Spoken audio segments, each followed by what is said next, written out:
and why I believe this weekend is so important. But don't worry, unlike Lionel, I won't go... The administrative war within the palace has transcended policy. It has now touched the youngest generation of the royal family. While Prince William moves with clinical precision to restrict the influence of Queen Camilla's kin, the human cost is becoming impossible to ignore.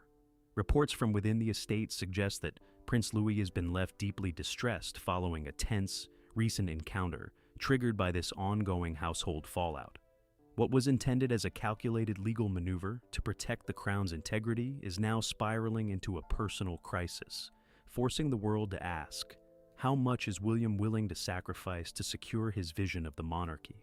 The future of the institution is clashing violently with his family's peace. The escalation, William's swift administrative strike.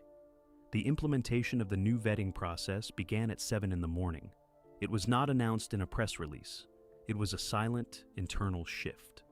William's hand-picked panel arrived at the palace administration wing with a clear list of objectives. They held the legal authority to freeze access to specific digital files, physical offices, and internal communication channels. Their target was clear: the 12 individuals named in the prince's initial filing. The panel worked with a speed that startled the existing staff. By 10, 3 senior administrators connected to the Queen's social calendar had been escorted from their offices. They were given 10 minutes to gather their personal belongings. Their security badges were deactivated before they reached the front doors. It was a cold, efficient operation. The message to the rest of the household was unmistakable. The old guard was being dismantled. This speed was not a coincidence.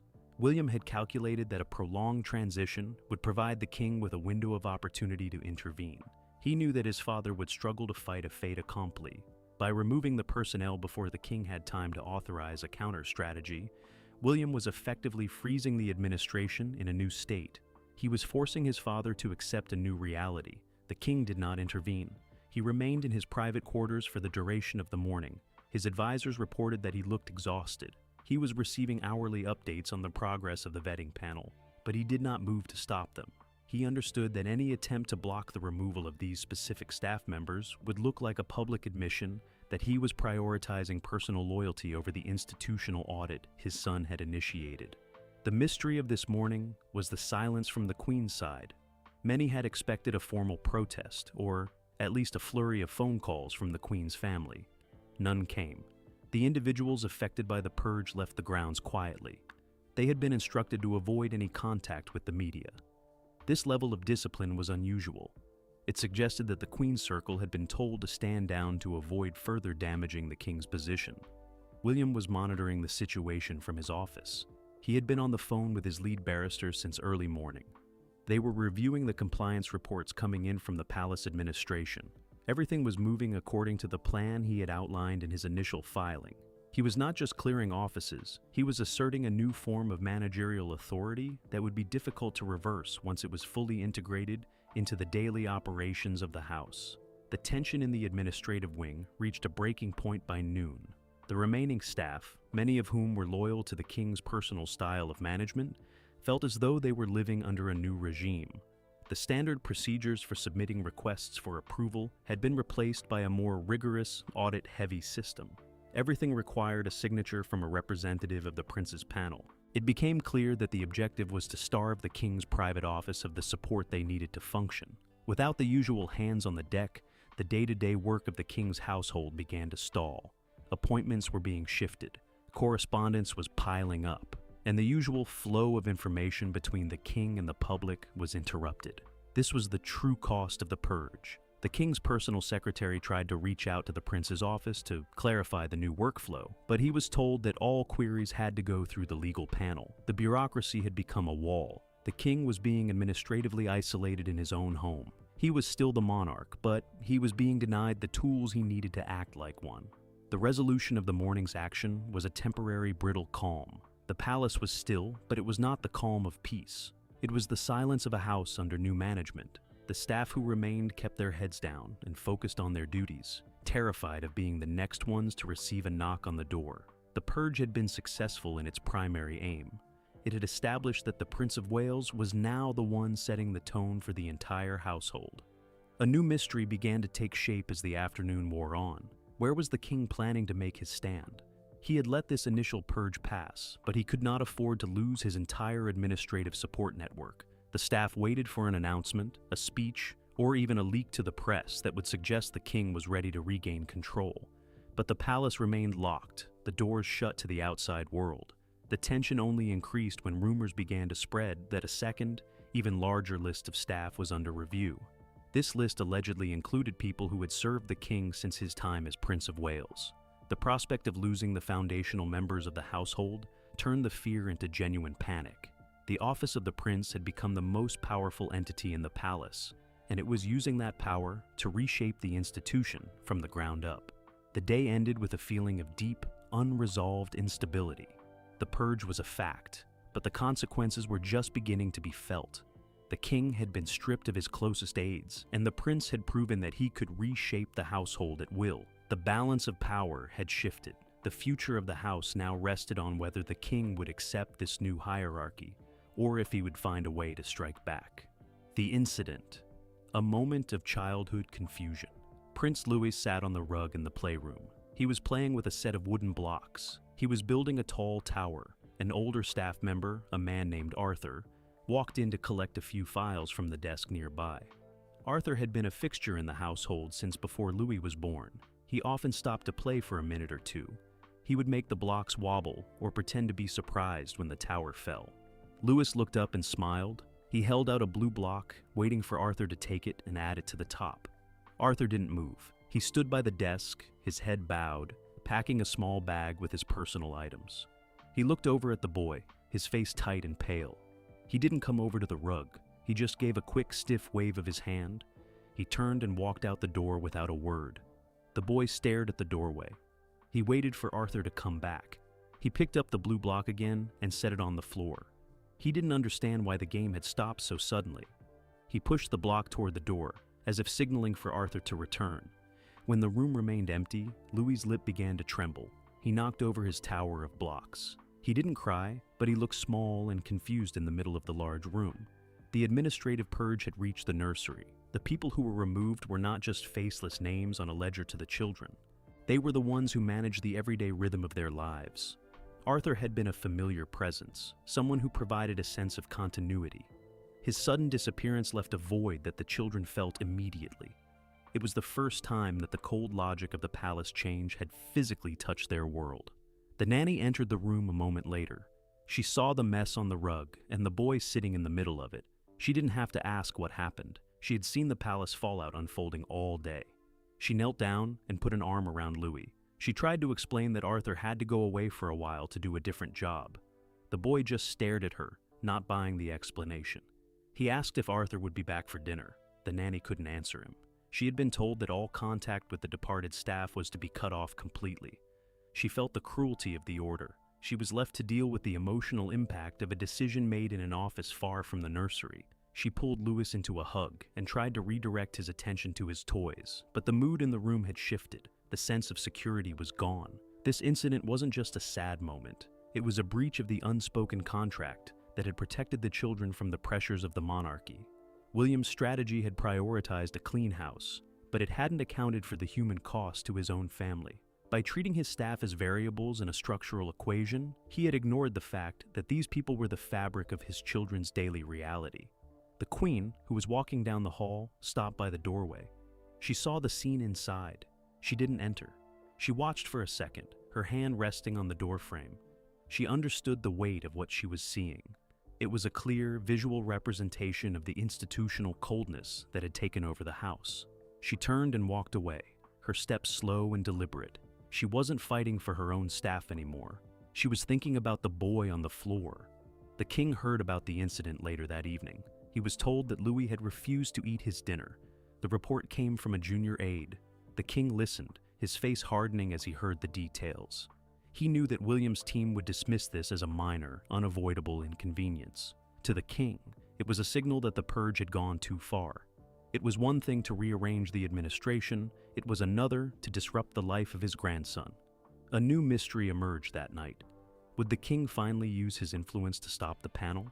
He had been paralyzed by the legal constraints so far, but this was personal. He was a grandfather before he was a monarch, and the sight of a distressed child was a powerful motivator. The house was waiting to see if he would finally take a stand. The palace management was being tested by the very people it was supposed to serve. The playroom remained empty for the rest of the night. The wooden blocks were scattered across the floor, a reminder of the game that never finished. The household staff were still walking on eggshells. They knew that the prince's panel was going to continue their work the next day.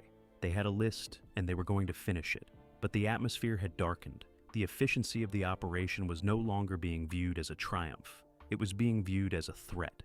The morning light would bring more meetings and more decisions. The purge would roll on. But the incident with Louis had changed the narrative. It had turned a bureaucratic exercise into a story of lost connections. The children were now at the heart of the crisis. Whether William realized it or not, his strategy was now being measured not by its efficiency, but by its effect on the youngest members of the house. The countdown to a major confrontation had begun. The family fallout. Camilla's quiet reaction. Queen Camilla stood by the tall window in her private drawing room. She held a cold cup of coffee. She watched the garden below. It was a crisp morning in July 2026. She saw the staff moving items into a white van parked on the gravel drive. These were the personal belongings of the people who had been let go the day before. She watched as one of them, a woman she had known for over 10 years, stopped to take a final look at the palace facade. The woman did not look up at the windows. She simply got into the driver's seat and pulled away.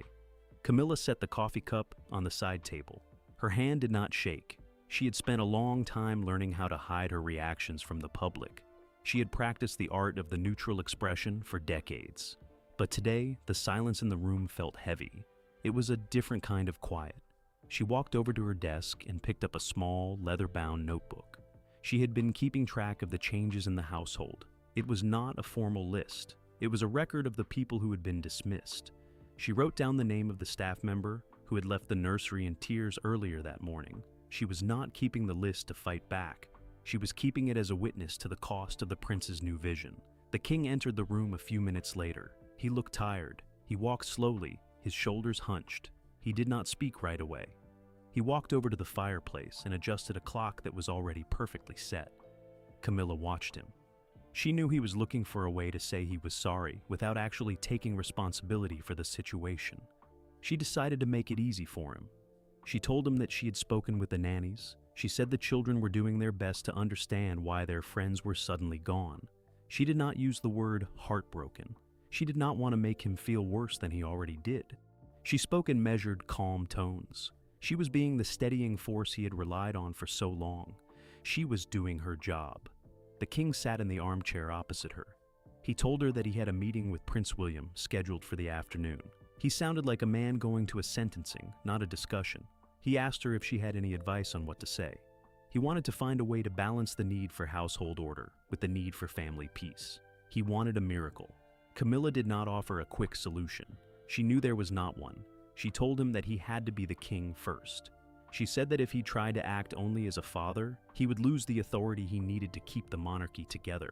It was a hard truth, and she delivered it with a steady, unflinching gaze. She was not the victim here. She was the partner who had to help him navigate the wreckage. The mystery was why she was being so compliant. She had the influence to push back. She could have leaked stories to the press. She could have turned the public against the prince's radical changes. She chose not to. She knew that any move she made would only validate the narrative that she was the outsider causing a rift in the royal family. She chose silence because it was the only way to protect the king's reputation. This was her strength. She had learned long ago that the best way to survive in the palace was to endure the storms rather than fight them. She had seen the way the institution treated those who fought back. She was not going to be the catalyst for a public collapse of the monarchy. She would step aside, she would watch her friends be cleared out, and she would remain the quiet pillar by the king's side. The king stood up to leave. He took her hand and held it for a moment. He did not say anything, but the gesture was enough. He was grateful for her resolve.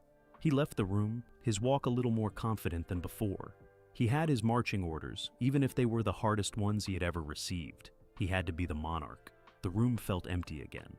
Camilla returned to the window. She saw the van from the drive had been replaced by a delivery truck. The life of the house was continuing, The systems were being updated. The people were being swapped out. The institution was moving forward, and it was doing so without the network she had spent years building. She looked at her reflection in the glass. She saw a woman who had lived through enough scandals to fill a history book. She had been the most hated woman in the country, and she had fought her way back to the center of the monarchy. She was not going to be defeated by a series of administrative memos. She would wait. The mystery shifted. If she was not fighting back now, what was she waiting for? Perhaps she was waiting for the prince to overstep. Every leader eventually makes a mistake. Every aggressive move eventually encounters an obstacle it cannot clear. She knew that if she just held her position, the time would come when the palace would need her support again. She picked up the notebook and closed it. She would not need to write any more names today. She would prepare for her own engagements. She would show the world that she was still here. She was the queen, and she was going to act like it. The fallout was just beginning, and she had a front row seat to the transformation of the house she had worked so hard to enter. She turned away from the window and walked toward the door. William's detached defense Prince William stood in the center of his office at Kensington. He was looking at a series of charts on his screen. They mapped out the efficiency gains from the first 48 hours of the household restructuring. He saw the reduction in redundancy. He saw the centralization of communication logs. To him, these were not names of people. They were data points indicating that the monarchy was becoming a leaner, more responsive organization. He heard a knock at the door. It was his senior advisor. He held a report from the palace press office. It detailed the growing public concern over the reports of emotional distress among the younger royals. William took the report and placed it on the corner of his desk. He did not read it immediately. He continued to look at his screen. He was focused on the long-term viability of the crown. He finally turned to his advisor. He said that the institution could not afford to be hostage to sentimentality. He argued that the public expected a professional, modern monarchy. If that meant some people had to be moved on, then that was the cost of progress. He did not raise his voice. He spoke with the calm conviction of a man who had already made peace with the consequences of his actions. His advisor mentioned the incident with the young prince. William's expression did not soften. He acknowledged that the situation was unfortunate.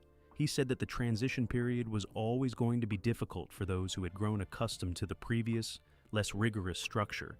He believed that the children would adjust. He viewed their emotional state as a temporary hurdle, not a structural failure in his plan. The mystery was why he remained so unmoved. Was he truly as detached as he appeared, or was he suppressing his own reactions to keep the mission on track? His team knew that he was capable of deep concern for his children. Yet, in this context, he treated the matter as a logistical oversight rather than a moral failing. He seemed to have compartmentalized his role as a father from his role as the architect of the new reign. He walked to the window. He could see the gardens. He thought about his own upbringing. He had seen the way the institution had struggled to adapt to the demands of the modern world. He was determined not to let his own children face that same struggle. If he had to be the one to make the hard choices now, he would take that burden on himself. He was not looking for approval. He was looking for results. The facts were clear. The restructuring was moving ahead of schedule. The new vetting panel had cleared the first phase of the audit. The departments that had been loyal to the Queen were now under the direct supervision of his own staff. The shift in power was absolute. He had achieved in 1 week what many thought would take years of slow, incremental change. Tension remained, however. The staff who were still in their positions were waiting for the other shoe to drop. They were performing their duties with a robotic precision, afraid that any mistake would be tracked by the new audit system. The palace, which had once been a home, now felt like an office. The warmth that had defined the king's household was being replaced by a cold, clinical standard of performance. A new mystery opened up in the afternoon. A leak appeared in a major newspaper, detailing the specific names of the staff who would be removed in the next phase of the purge. It was a list that only 3 people in the entire palace should have had access to. William looked at the paper on his desk. He knew there was a mole in his own office. The hunter had become the hunted. He called his head of security into the room. He didn't ask who leaked the list. He asked how they could tighten the internal communication protocols. He wanted the leak identified, and the system locked down by the end of the day. He didn't show anger, he showed a renewed focus. He was now dealing with an internal threat that he had not anticipated. The fact that his own inner circle might be compromised added a new layer of complexity to his mission.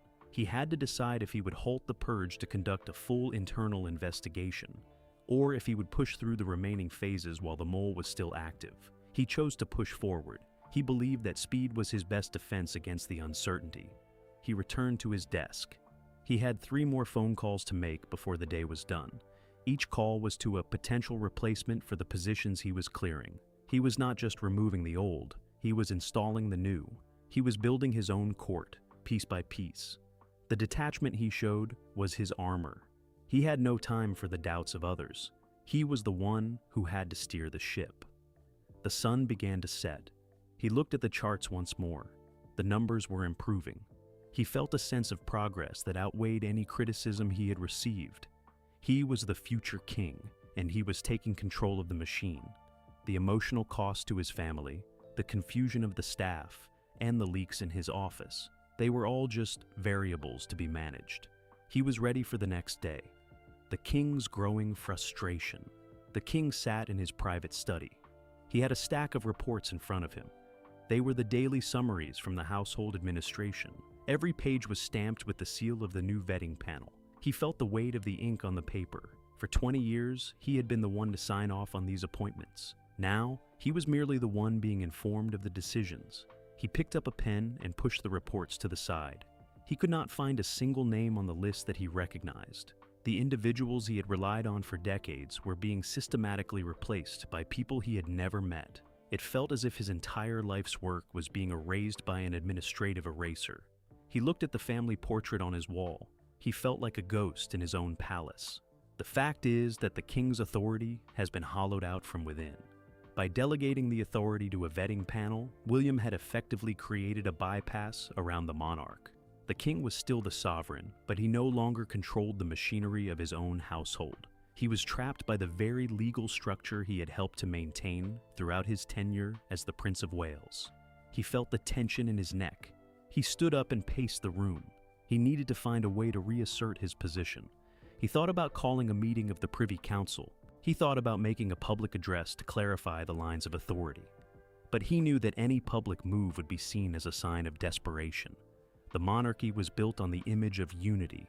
A public split would be catastrophic.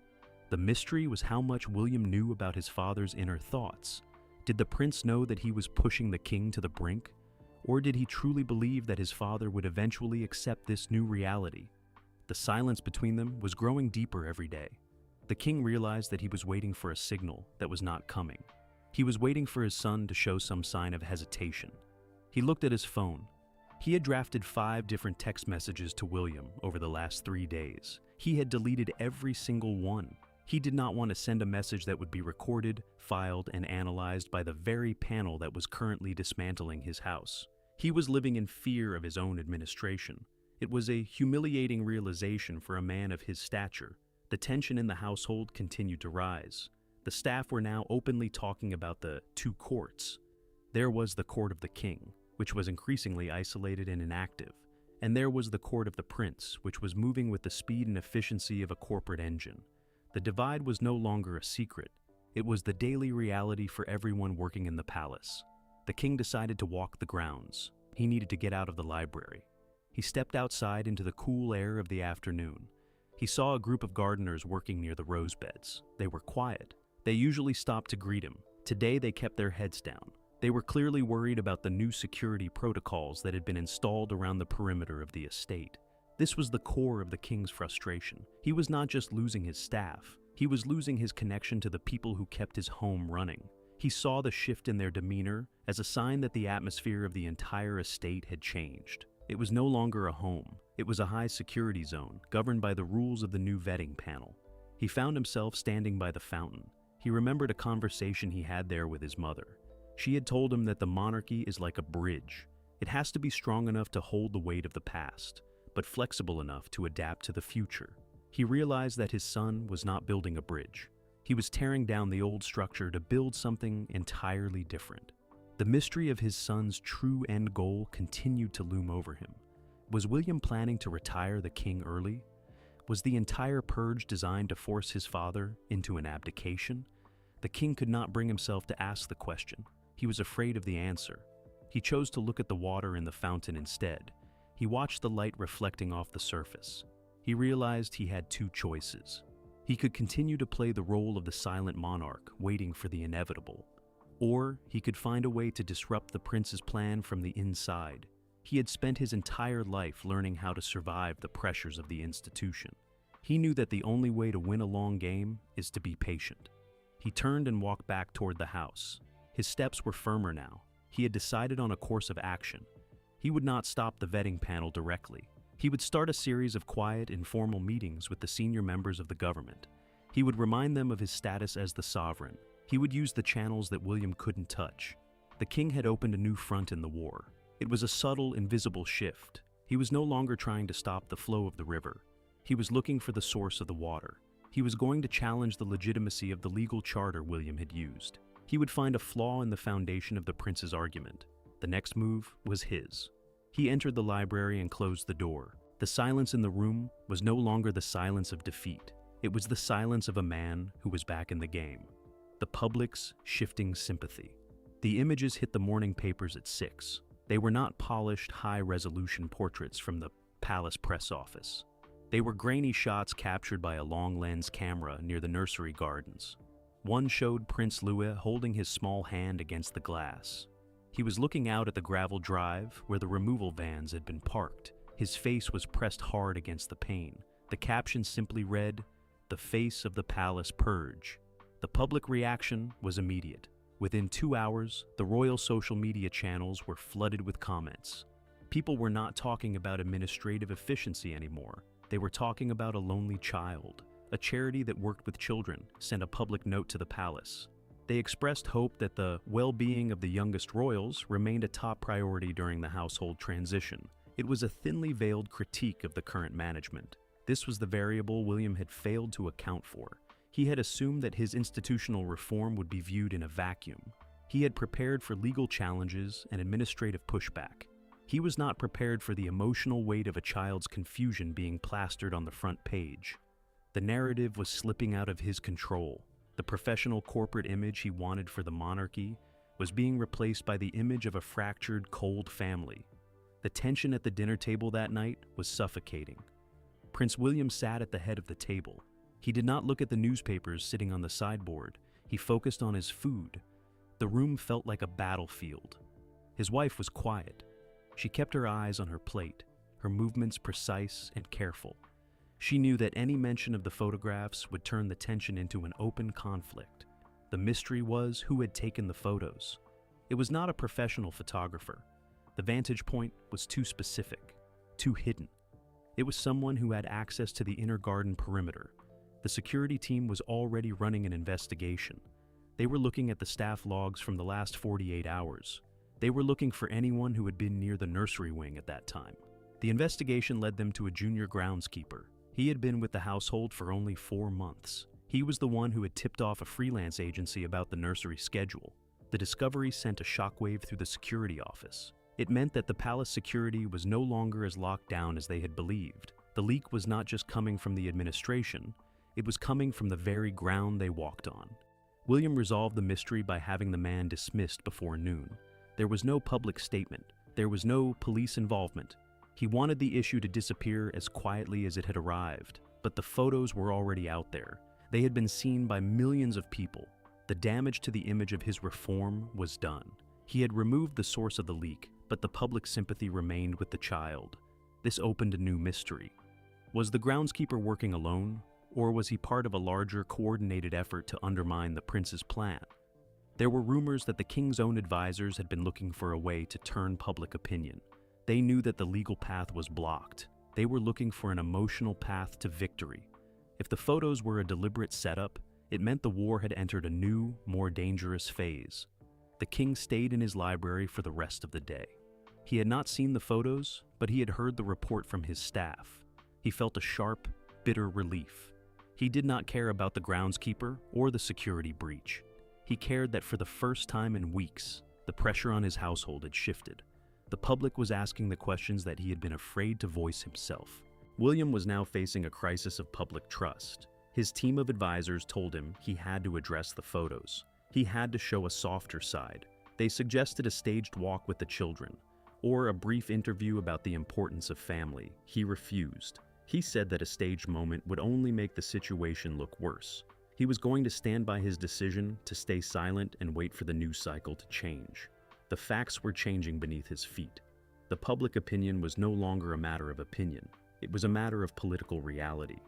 Members of Parliament were already asking questions in private meetings. They were concerned that the instability in the royal house was reflecting poorly on the government. The prince's reform was being viewed as a liability. He was no longer just fighting his father. He was fighting the tide of public expectation. The day ended with a quiet, uneasy feeling. The prince was still at his desk, and the king was still in his study. The palace was holding its breath. The children were in bed, the nursery wing dark and silent. The game had changed. The emotional fallout had become the defining feature of the purge. William had the legal power, but the king had the moral authority. The house was waiting to see who would be the first to blink. The battle for the soul of the monarchy has turned into a collision between cold efficiency and raw human emotion. Prince William's pursuit of a modernized house has hit a critical wall, as the fallout now directly impacts the younger royals and public sentiment. With the king preparing to fight back from the shadows and a growing rift in public trust, the institution stands on the edge of a fundamental shift. Is this the necessary evolution of a legacy, or a fracture that can never be healed?